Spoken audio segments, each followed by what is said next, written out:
কবি নজরুলই ফ্যাসিবাদ বিরোধী আন্দোলনে ছিলেন মূল অনুপ্রেরণা, এমন মন্তব্য করেছেন বিএনপির সিনিয়র যুগ্ম মহাসচিব রুহুল কবির রিজভী।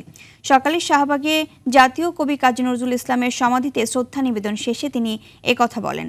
তিনি বলেন, সাম্য আর মানবতার বাণী বহন করেছে নজরুলের সাহিত্য। জাতীয় সব আন্দোলন সংগ্রামে তার গান কবিতা অনুপ্রেরণা জুগিয়েছে।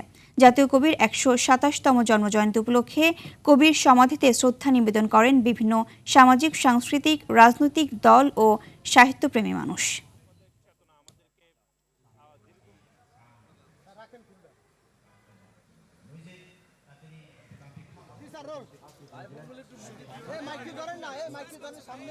আমরা যখন কারাগারে যাই তখন নজরুলের গান গাইতে গাইতে যায়।